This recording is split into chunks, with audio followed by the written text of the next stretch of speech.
1951 election. It's common ground that this scandal has undermined public confidence in politicians more than any other event in recent years. But which aspect is most offensive and who's most reviled? To find out, we organised a focus group of voters in the marginal seat of Watford to see how big the gap is between the public and politicians. It's not an opinion poll or in any way scientific or representational, but it does give an insight into a range of views of how people see our MPs after weeks of media scrutiny.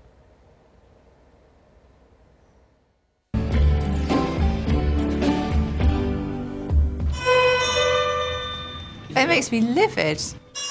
Get him removed from Parliament. Come the next general election, things will be back to normal with the parties. You need to belong to a major party in order to be able to bring change.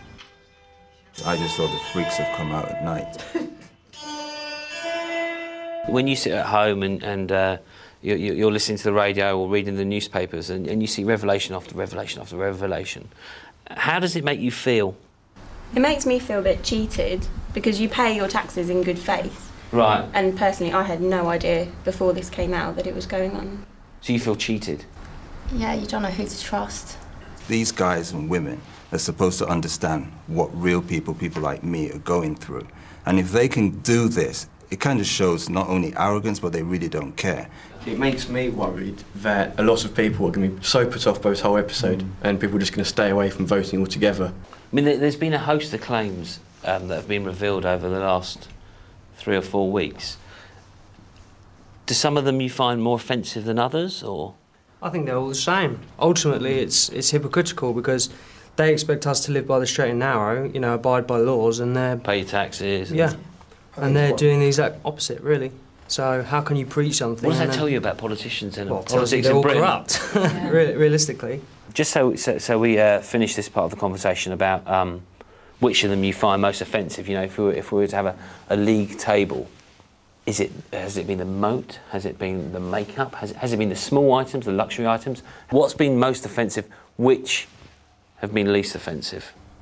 What has been most offensive for me is the where they haven't been paying the capital gains tax on second properties because of the flipping. Right. So they've been pretending they have their main home as one home and selling another one, and they've been avoiding capital gains tax on that, which is unacceptable, I think. No, I was going to say, what about the ones that have actually claimed for non-existent mortgages? I mean, that came out yesterday. Yeah. You know, I mean, OK, the duck ponds and everything else, and the moat, the moats and the dog bowls for $2.99, fair enough. But you know, what about those ones fraudulently who have claimed for mortgages that don't even exist? So you think fair enough on the dog bowls? No, I don't. Makeup for me. Makeup? Yeah, can't they just fund their own mascara? I think the worst one had to be the Dirty movie. I mean, that's going back a few months ago. The Paul movie? The one, the Paul movie. Yeah, well, same thing, whatever. Who was it? Jackie Smith's husband. I mean, that really was... How would you feel it? I was really angry. Okay. It matters kind of what they're claiming. It's just the intent of claiming something that you shouldn't be claiming for, whether it's a bit of makeup or whether it's capital gains tax. It's the intent of that person to do it. A lot of them have said, well, I will, and the leaders are saying you will be forced to pay back £15,000 for the flipping. You'll be forced to pay back £16,000. You don't think that's not enough? Absolutely not. They did it in the first place. Pardon? They did it in the first place. Paying the money back doesn't solve the problem. No. I mean, it's just an admission of guilt that if you walk out of a supermarket with a bag of sugar, right, and you get caught, and you then offer the money back, it doesn't matter. Yeah. You've done it. Right? Absolutely right. OK, so they can claim for travel. Housing? Yes. Yes, I think so, yeah. But not... Furnishings? No, definitely not. Why housing? Why should they claim for housing? Because if you're an MP for Aberdeen, and you know, you're obviously not going to commute every day, no, so you need to have a second house in London. You don't need a house in London. I beg to differ. We allowed them to build offices in Westminster for themselves. Yeah. We could have given them a little bit of money to build accommodation for MPs in designated parts of London where overnight stays, you can stay there. I've always felt that that's really ridiculous, that we've allowed them to have second homes all over. But it sounds like you want some kind of like youth hostel association for MPs. Some kind of like dormitory. Some kind of like dormitory. Not youth hostel. Not youth hostel, not Claridge's, somewhere in between the two. Parliament could buy the house, they can rent the house, Parliament can provide rent on a house. They do not need to own that house with our money. OK, so Parliament, so in the same way why certain government departments like the Ministry of Defence own a lot of housing for armed soldiers. Yeah. Okay, you would like Parliament to own housing that they then rent to MPs. You would agree with that? I would agree with that. If you didn't want to put anything in that property that wasn't what the government put in, that's down to them. So if they don't like the 17-inch flat screen TV and they want a 24-inch flat screen, they pay for it. You're down to you. You want it, that's it.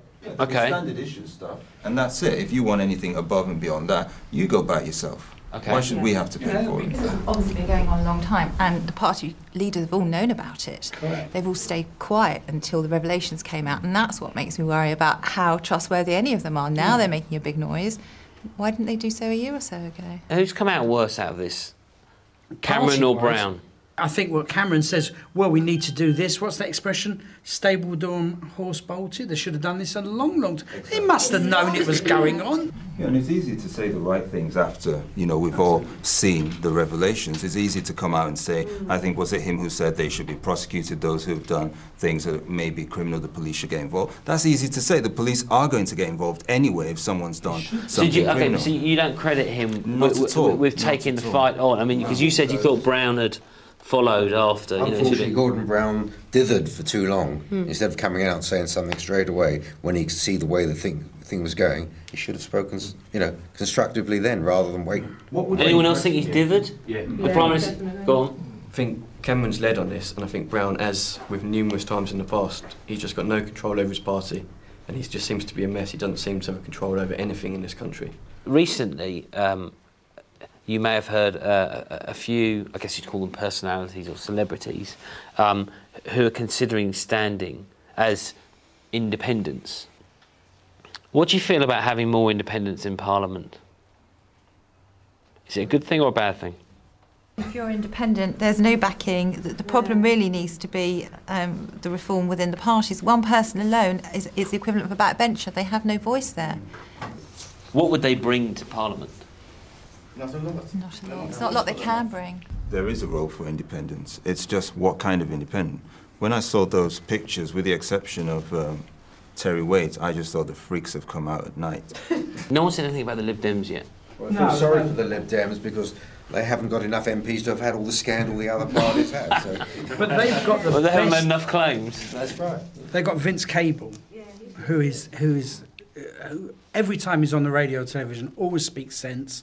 You can always feel that if you're going to trust any of him, you really feel that you can be in touch with this guy. I agree with you. Every time he speaks, he actually does make sense. Yeah. That's why I'm kind of so undecided at the moment, because it's you want to believe someone who's actually making sense, and both Cameron and Brown are not making sense. The Prime Minister needs to step in a little sooner. The Prime Minister appears to only step in at the very last moment when he's forced through sleaze and other campaigns to actually instigate matters. Before, one could tend to isolate individual MPs for whatever they had done wrong, such as extramarital affairs or whatever they had been doing, and we could tut at them. Now this seems to be endemic across the parties, and we've all turned around and said, crikey, how long has this been going on and why didn't we know about it? It would end if some of them could just fess up. Exactly. Because why are they waiting for the press to tell us what they've been doing? If some of them could really be honourable now and say, look, as somebody said, we've made mistakes. I don't think they've made mistakes, but they could just come out and say, look, this is what's been happening.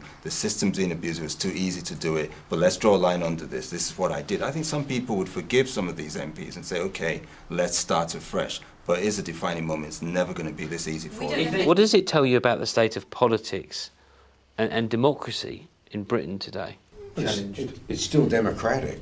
I mean, compared with many, many countries, we have still got a great system. We can't trust them as individuals, so we can't trust them to run the country, as a whole. So why vote?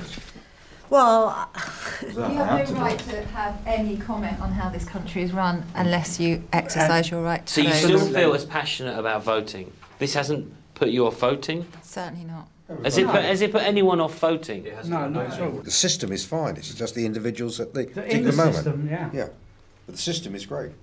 But do you still trust Parliament? The Palace of Westminster. Do you still trust what goes on in that building? We have to. Yes. You have. Because what will happen to our country if we don't? All right, has anyone got any final comments they want to make? No? Can we go? Yeah. Yeah. That's it. Well, with me to talk about what we've learned from the good people of Watford is our political editor, Michael Crick, now. Is that fairly typical, do you think? I think it was. I think what was most interesting was actually the line at the end where they said they seemed to think that they still trusted Parliament. The line seemed to be that actually reforming the system is not the answer to this. It's reforming the MPs. And, of course, we've heard a lot of talk from all parties about constitutional reform this last few weeks. But it seems from what they were saying and other people one meets that there is a demand to actually get rid of a lot of these MPs. And talking of getting rid of MPs,